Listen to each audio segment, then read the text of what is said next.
warahmatullahi wabarakatuh. Waalaikumsalam warahmatullahi wabarakatuh. Alhamdulillah, alhamdulillahi rabbil alamin. Wassalatu wassalamu ala asrofil anbiya'i wal mursalin, Sayyidina wa maulana Muhammadin wa ala alihi wa sahbihi ajma'in. Ketemu lagi dengan Mr. TM dengan uren-uren ilmiah tinggi tentang metodologi metafisika tasawuf eksakta. Bertempat di kampus Taklim Ma'rifat Jakarta, Sunter, Jakarta Utara. Judul yang kita angkat kali ini adalah wajib memakai wasilah untuk bisa munajat. Wasilah sendiri definisinya menjadi rancu ya, karena tidak diterangkan oleh ahlinya, bukan pelaku yang menceritakan menerangkannya, sehingga menjadi bias. Ada yang wasilah itu lewat kubur dan kubur. Ada juga diartikan dengan menyebut nama-nama para alim atau para wali-wali, atau juga dengan tata cara ritual khusus. Karena bukan ahlinya, maka menerangkannya tidak secara ilmiah. Wasilah ini artinya adalah jalan atau cara untuk kita bisa mendekatkan diri. Kiasnya berupa tali penghantar atau penghubung, yang kiasnya juga satu ujungnya ada padaku Allah dan satu ujungnya ada pada kekasihku. Maka berpegang sama yang di ujung sama dengan berpegang padaku, itu intinya. Itu berarti lewat gelombang. Ada bentangan jarak satu dengan yang lain yang jaraknya tak terhingga, tetapi memakai prinsip gelombang, yang gelombang ini tidak dipengaruhi ruang dan waktu. Maka jika gelombang ini diaplikasikan ke teknologi munajat, maka hubungan kita menjadi langsung. Contohnya ya, wasilah kita dengan seseorang bisa lewat handphone ya, dengan nomor telepon yang kita kontak dan channel yang tersambung lewat sinyal, sehingga jika diangkat sama yang di seberang, maka hubungan kita dan dia menjadi langsung. Walaupun jaraknya misalkan 1 kilo, 10 kilo, 100 kilo, 1000 kilo, jika memakai prinsip dasar itu menjadi langsung. Sekali lagi, wasilah. Berarti wasilah ini tentang gelombang ya. Tidak lagi dipengaruhi ruang dan waktu. Tidak pula memakai hukum panca indera yang terbatas. Maka kita ngomongnya di sini, di ruang fisika kita, tertransfer ke sana berupa gelombang, kemudian tertranslate ke sana, di sana menjadi fisika lagi. Misalkan suara saya halo mengalir lewat gelombang, dan di sana pun tertranslate lagi menjadi halo, dan dia pun bisa menjawab ya apa kabar. Nah, itu hubungannya langsung. Inilah yang hilang ya, yang tidak dimengerti umat Islam sekarang ya. Umat Islam sekarang hanya sebatas tahu ritualnya, syariatnya, tata cara zahiriyah saja. Ibadah ya seperti itu, entah itu sholat, zakat, puasa, haji, ataupun sodako, atau ngaji, atau apa, ya itu saja. Itu hubungannya dengan dirimu yang jasmani. Yang jasmani memakai akal dan undang-undang panca indera. Tapi dari jasmanimu, dari akalmu atau panca inderamu, ini menjadi tidak bernilai ibadah jika tidak ada vertikalnya kehadirat Allah Ta'ala ya. apapun yang kita kerjakan, jika masih terbatas di alam horizontal dunia, ini nggak bisa naik secara vertikal ya. Maka doanya orang, zikirnya orang, sholatnya orang, ataupun ibadahnya orang yang tidak bisa menguasai teknikal untuk vertikal kehadirat Allah Ta'ala, atau dalam hal ini kita sebut munajat, maka semuanya tidak akan sampai. Itu clear ya. Karena akal manusia terhenti di saat dia tidak sadar, sudah akalnya sudah hilang, maka seluruhnya akan menjadi hilang. Tidur sudah hilang, apalagi pingsan, apalagi mati. Padahal perjalanan menuju Malik Yaumiddin mesti lewat akhirat. Nah, sementara manusianya yang normally itu tidak punya kemampuan untuk menembus akhirat secara dasar dari kemampuannya sendiri. Maka diterangkan di dalam Asy-Syura 52 adalah mesti lewat penanaman nur kitab dan nur iman. Nah, ini dia. Yang prakteknya adalah baiat, yang itu dikiaskan Nabi sebagai mutu qabla anta mutu, yaitu kita dimatikan hakikat barulah ketemu akhirat di kehidupan kita. Jadi akhirat itu adalah kenyataan bagi orang beriman, tapi dunia adalah kenyataan bagi orang kafir. Ini dia. Bedanya hanya selapis saja ya, antara orang itu sudah dibayat atau tidak. Makanya kata Nabi, janganlah engkau mati sebelum terikat bayat di lehermu, karena matimu adalah mati jahiliyah. Itu riwayat Bukhari Muslim ya. Jadi demikian perawinya. Nah, apa sih wasilah itu? Biar ada gambaran, biar kita enggak versi sono kita pakai, versi sono kita pakai, akhirnya kita benturan dengan teori-teori yang enggak jelas. Kalau kita berhubungan dengan jasmani, tentu ada syarat rukun jasmani yang berinteraksi dengan kita ya. Misalkan kita berwasilahkan Nabi. Apakah kita pernah ketemu Nabi? Apakah kita pernah ketemu wujudnya zahirnya Nabi? Juga enggak ya. Wujudmu dan wujudnya Nabi yang sekarang ini terpisah sekitar hampir 1500 tahun. Dan itu enggak bakal kau bisa bayangkan akan Nabi. Terpisah jarak segitu jauhnya, kita sudah terputus ya secara jasmani ya.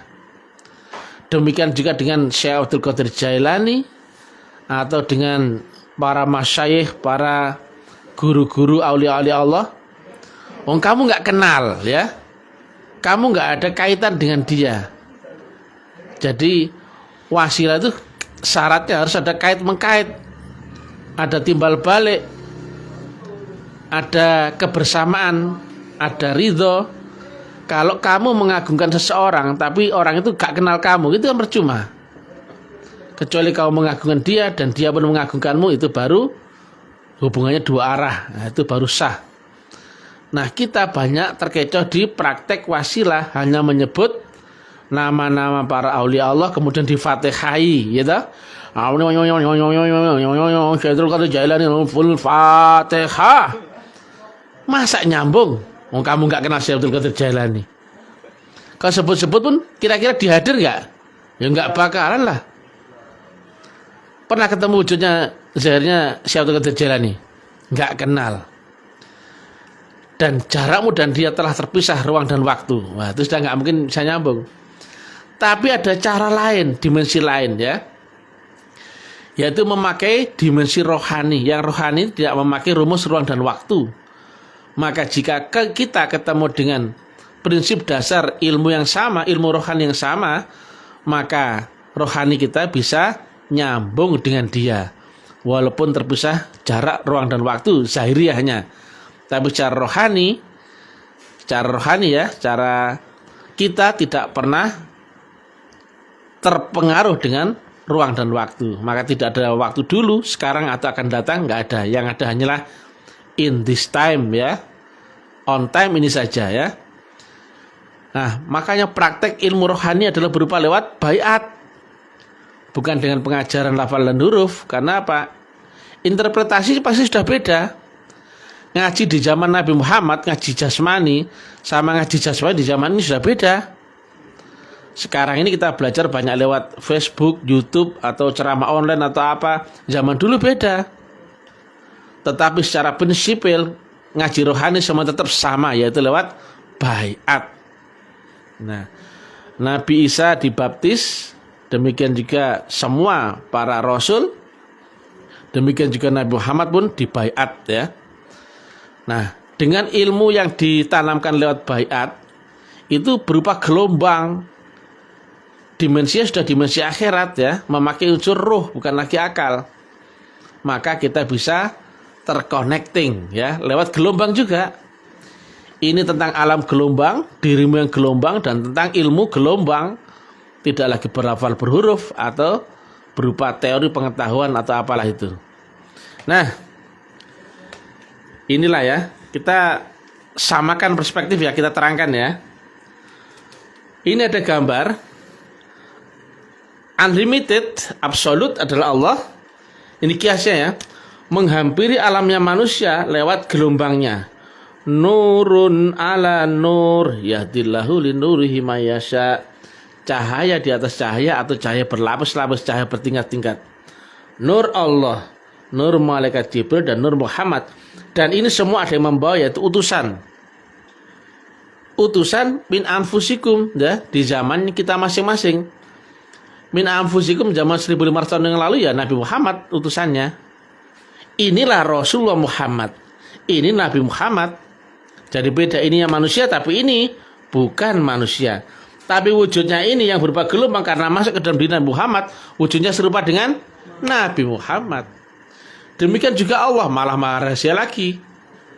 Allah maha rahasia, menghampiri alam manusia lewat nurnya, dan nurnya menyerupai dengan orang yang membawa.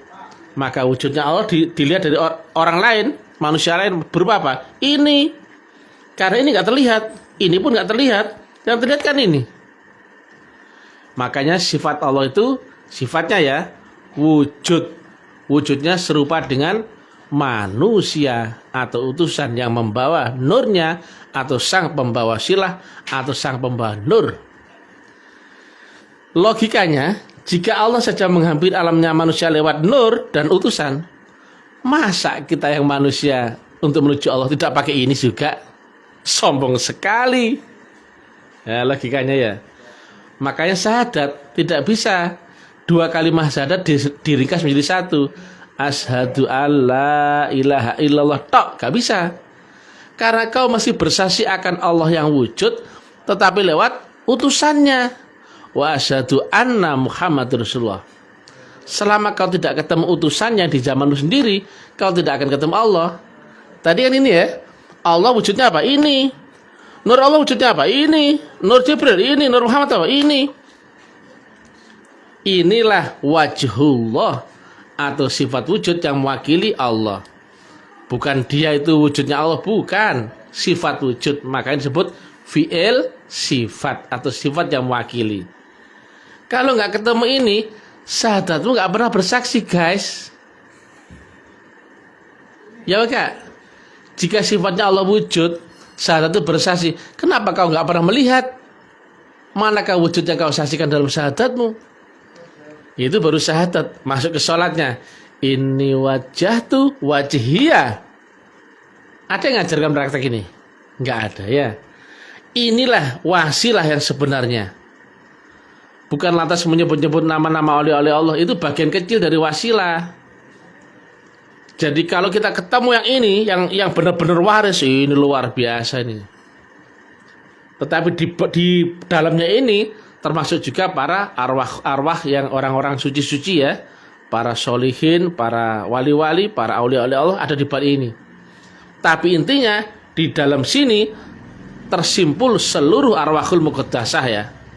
Mulai misalkan kau sebut namanya Syekh Abdul Qadir Jailani di sini juga.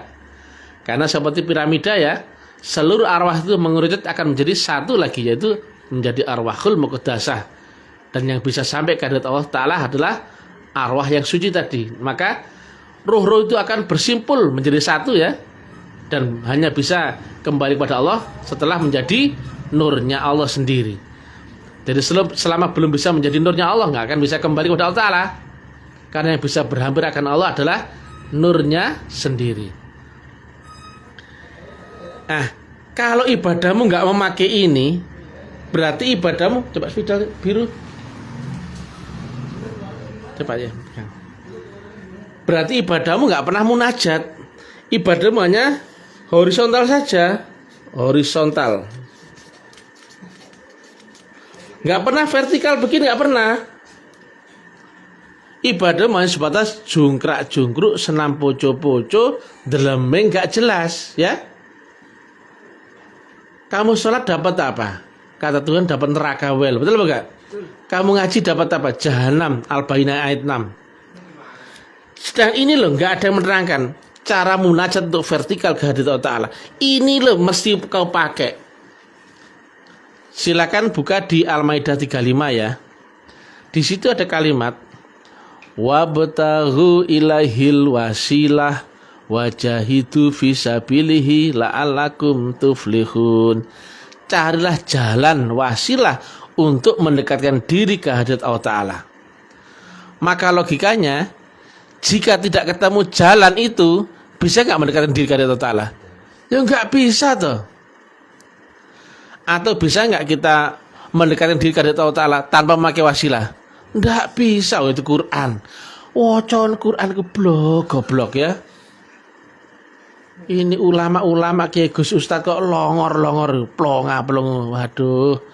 Itu Quran, kau ngapain membaca Quran selama ini? Kau nggak pernah tahu petunjuknya itu. Kalau kau nggak memakai ini, ibadahmu nggak bisa vertikal loh. Hanya ibadah dunia saja loh. Makanya nggak ada lagi ya yang menceritakan cara teknikal untuk bisa mi'raj, betul ya? Betul. Tidak ada yang menceritakan teknis untuk salat khusyuk, nggak ada ya? Untuk dzikir yang nyambung nggak ada ya? Semuanya versi-versi ya. Begitu ditanya, diam. Ini ilmu rasio. Gak ngerti bilang apa, itu? Kalau nggak ngerti bilang nggak ngerti, bilang rahasia segala ya. Kalau ahlinya bisa menerang seperti ini ya. Makanya seorang praktek, walaupun secara teorinya ada yang simpangkan, itu bisa tahu letak mana celah-celahnya tahu. Kalau seperti ini secara logika, nggak mungkin orang bisa naik ke hadirat Ta'ala tidak lewat tangga ini, betul nggak? Betul. Tangga versinya Mr. TM, tapi kalau versinya Nabi adalah tali penghubung wasilah, sama saja. Jika Allah saja nggak bisa berhampir dengan manusia, karena mutlak nggak bisa berhampir dengan relatif, otomatis lembut itu relatifnya ya, lewat nur jembatannya. Maka nurnya ada yang membawa utusan ya, orang-orang terpilih ya. Maka logikanya manusia untuk mendekati Allah Ta'ala mesti lewat gelombang ini juga. Sholatnya nggak sekedar sholat begini. Nah, ini sholat jasmanimu. Lah sholat rohanimu mestinya adalah menghubungkan dirimu dengan guru rohanimu. Dan dibalik guru rohanimu itulah sambung dengan yang dibalik gurumu, yaitu Allah Subhanahu wa Ta'ala. Itu lewat channel ya, bahasa teknikal ilmiahnya wasilah itu channel. Channel itu ada dua ya, gelombang dan frekuensi. Nah, gelombang itu ada wujudnya, ordinat wujud. Contohnya ya, gelombang berapa itu Prambors FM? Ada nggak alamatnya? Ada. 100,2 MHz misalkan. Nah, gelombangnya orang kita tuju lewat handphone, ada nggak ordinatnya? Ada. Nomor handphonenya, betul ya? Nah, kalau kita mau lihat siaran bola langsung MU di TV, langsung ya, ada nggak itu gelombangnya? Ada. Channelnya ya, misalkan disiarkan eksklusif Indosiar, nah, itu gelombangnya. Nah, frekuensinya jamnya berapa tadi? Jam berapa? Itu frekuensinya ya. Harus menyamakan frekuensinya. Walaupun sudah tahu alamat ordinat gelombangnya, tapi harus menyamakan frekuensinya. Nah, kalau Prambors FM gelombangnya 102,5 misalkan. Sudah ketemu gelombangnya, tapi kalau salah frekuensinya juga nggak nyambung, betul ya? Nah, demikian juga kalau menghubungi orang, neken nomor telepon, tapi yang kau tekan pakai kalkulator juga nggak nyambung ya? Iya toh? Frekuensinya harus sama ya. Nah, demikian menghubungi Allah, alamat ordinatnya adalah ini toh, kan gampang. Karena nur Muhammad, nur Jibril, nur Allah dan Allah dibaliknya ini toh kan gampang. Tapi frekuensinya harus memakai frekuensi rohani toh, karena Allah maha rohani. Dan gak sekedar rohani ya, rohani yang beserta dengan unsur Allah sendiri atau faktor mutlak Allah, itu mesti dibaiatkan. Karena yang bisa membaca gelombang mutlak harus mutlak juga. Mutlak itu apa sih? Wah, kayak ngajarin anak kecil itu ya. Unlimited, undefinisi, undeskripsi, maka tidak terjangkau oleh akalmu. Ya, itu dia. Selama kau relatif sampai jungkir balik nggak bisa mengerti akan pemahaman ini ya. Jadi orang kalau belum dibaiat tidak mungkin bisa menembus melewati kematiannya. Nah, baru mati sudah terhenti, apalagi menembus lewat kematian nggak mungkin. Jadi semua manusia yang tidak dibaiat maka akan terhenti di kematian, tidak bisa lanjut. Walaupun teorinya ketemu kubur, tapi kuburnya berupa apa? Kehidupan lagi, dan lagi. Itu kebodohan ya. Nah, jadi jasmani bukan sudah horizontal ini, nggak mungkin bisa naik ya. Kalau ibadahmu naik berarti kamu termasuk Superman, ya, yang bisa terbang ke langit kan Superman ya. Iya. Ya, kalau kamu manusia biasa kamu nggak bisa terbang ke langit seperti Superman ya, karena Superman itu khayalan ya. Tapi yang naik sebenarnya adalah dirimu yang ruh, itu berupa gelombang. Nah ini, jadi kalau ibadah jangan tanggung-tanggung, mesti kafah. Jasmanimu untuk dunia, tapi rohmu untuk praktek munajat. Karena Allah maha rohani, kau hubungi lewat rohani juga. Gak percaya? Kutipkan sebagian rohku. Nah, roh kita, roh manusia bagian dari roh Allah. Berarti Allah maha roh, kita adalah roh. Berarti maha roh ada di ujung kita, di ujung rohani kita, betul ya? Nah, maka menghubungi maha roh jangan pakai akal, gak nyambung. Jangan pakai jasmani, gak nyambung. Itulah namanya frekuensi yang sama ya. Jadi kalau menghubungi FM jangan pakai AM, jangan pakai SW atau MB, gak nyambung ya. Demikian juga menghubungi stasiun tertentu harus lewat gelombang yang pasti ya. Makanya kiblat koordinatnya harus pasti ya.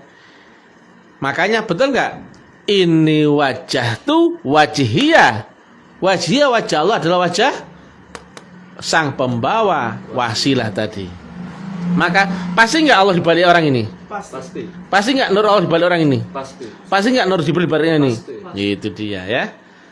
Jadi itulah prinsipnya. Jadi sebelum kita kenal nama-nama yang kita sebut delembing di kuburan-kuburan itu, Fatihah, gak ada hubungan. Malah yang datang genderuwo kau kira malaikat-malaikat itu, bukan. Yang bisa membaca firman ya harus punya gelombang Allah sendiri. Mana bisa botolmu itu bisa menampung lautan, gak mungkin ya. HP saja, kalau HPmu bisa membaca kapasitas resolusi 1000 megapiksel, nggak mungkin bisa membaca 10.000 megapiksel, betul ya? Betul. Akan hang HPmu atau formatnya pecah-pecah loh, gitu loh. Kapasitasmu terbatas, nggak mungkin bisa menampung zat yang maha tak terbatas, nggak mungkin ya. Jadi demikian ya. Jadi seluruh ibadah yang tidak memakai technical vertikal gak bakal nyambung dengan Allah Ta'ala. Nyambungnya sama juru masjid, nyambung ya. Kan ketemu waktu sholat subuh ketemu ya. Betul gak? Ketemu dengan imamnya, ketemu dengan satpamnya, betul gak? Betul. Ketemu dengan istrinya kalau sudah sholat. Oh Abi, ya Allah, Abi sudah sholat subuh ya, Masya Allah. Nah, dapat ciuman ya toh? Itu dunia sama dunia. Tapi vertikalnya nyambung gak? Gak nyambung. Makanya gak ada cerita. Sholatnya ini bisa mi'raj, gak ada cerita ya. Padahal logika, kalau sholatnya gak mi'raj, saya tanya, bisa sampai Tuhan gak? Gak bisa. Contohnya ya, misalkan bosmu itu ada di lantai 7, kamu di lantai 1, dan kamu gak pernah naik tangga, kira-kira bisa sampai bosmu gak? Enggak. Bisa. Nah, kalau sholatmu gak bisa mi'raj, sementara Tuhanmu ada di Malik Yaumiddin, di puncak langit akhir tertinggi, kamu gak pernah bisa naik ke akhirat, gak bisa naik lagi, ya gak bakalan sampai ya. Sholat itu sebatas sholat dunia. dapat acungan jempol dari mertua, gitu. Oh, jos. Dapat warisan banyak nanti ya. Dapat apa ya? Apresiasi dari orang kampung. Wah iya. Masya Allah itu rajin sekali sholatnya itu ya. Setiap sholat subuh dia datangnya habis isya. Wah. Ternyata apa? Maling ya. Maling mangga ya, bercanda ya. Jadi inilah praktek munajat yang hilang secara teknikal sudah nggak dikuasai oleh orang-orang.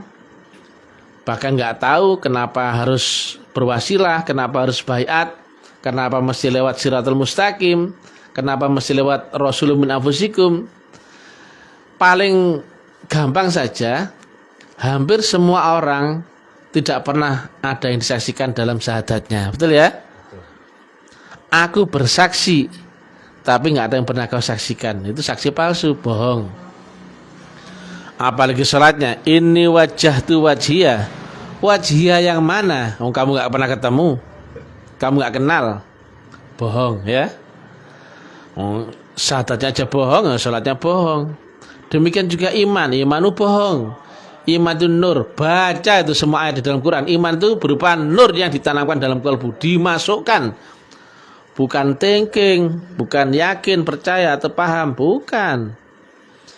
Jadi walaupun kau sudah pinter ngaji Quran, ahli ibadah, haji sudah 7 kali, badanmu sudah hitam, sudah fasih ke arah-arapan, kamu masih kafir kalau belum memenuhi rukun syarat. Ini Quran semua loh ya. Silakan cek ya, apakah betul dalam sifat 20 Allah itu wujud. Betul ya. Kenapa nggak ada menerang wujudnya? Kan parah ya. Cuman teorinya bacanya aja gampang, itu anak kecil pun bisa. Kita nggak perlu cari Rasul, cari aja Google itu. Ketik saja sifat 20 apa, udah tahu, diajari Google itu. Masa kamu hanya diajari mesin aja kayak gitu ya? Sholatmu nggak pernah bisa mi'raj, iya toh? Dan kau menyembah Allah, tapi yang tidak tahu toh? Apa yang kau ingat dalam sholatmu? Gak tahu, gitu. Tapi ngakunya nyembah Allah, oh goblok. Apa yang kau sembah dalam sholatmu? Allah. Tapi ingat apa dalam sholatmu? Gak tahu. Ada yang mengingat bacaannya, ada yang mengingat sajadah, ada yang mengingat Ka'bah, ada yang mengingat cahaya, ada yang mengingat apa? Itulah Tuhanmu. Lah kalau kamu belum pernah ketemu berinteraksi dengan sifat 5 panca indera yang ada denganmu, dengan dia Allahmu itu, apa yang kau ingat? Pasti yang bukan Allah yang kau ingat. Itu pasti, itu hukum dia. Kalau saya nggak ilmiah, pasti saya ini sudah ditangkap polisi ya. Pasti. Kalimat saya pedes loh ini. Saya ini berbeda dengan ulama kayak Ustadz Gus itu. Berbeda jauh ya.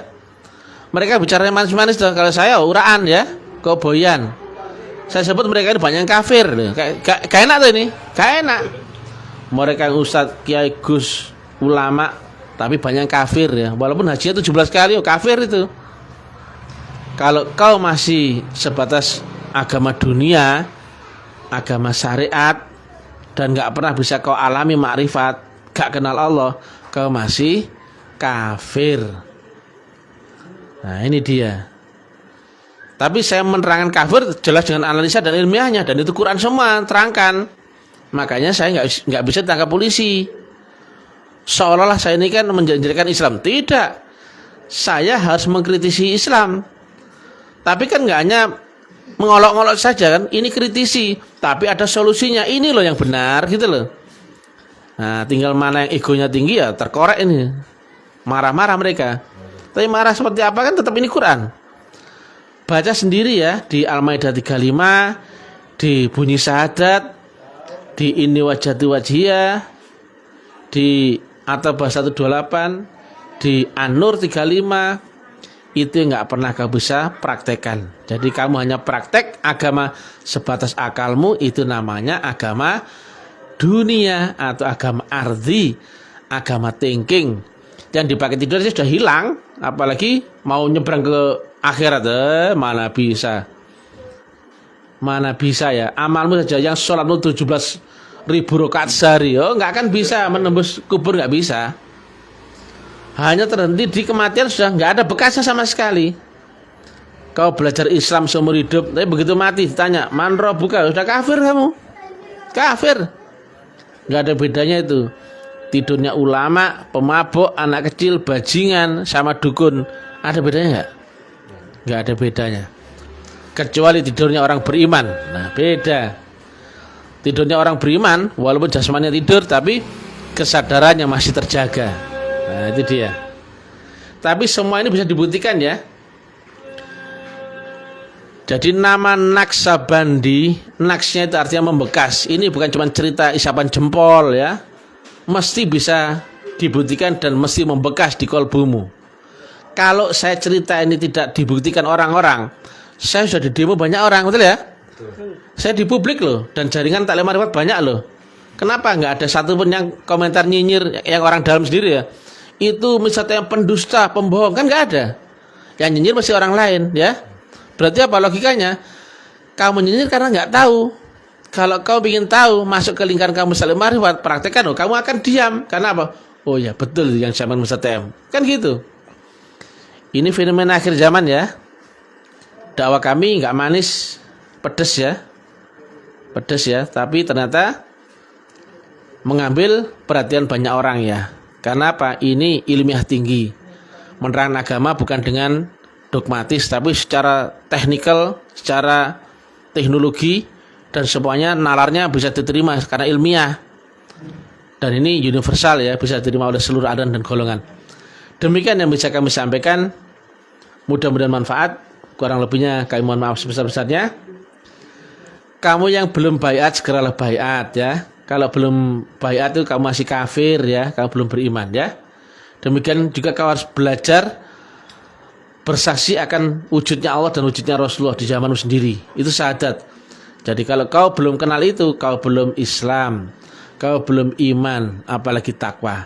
Wassalamualaikum warahmatullahi wabarakatuh. Waalaikumsalam warahmatullahi wabarakatuh.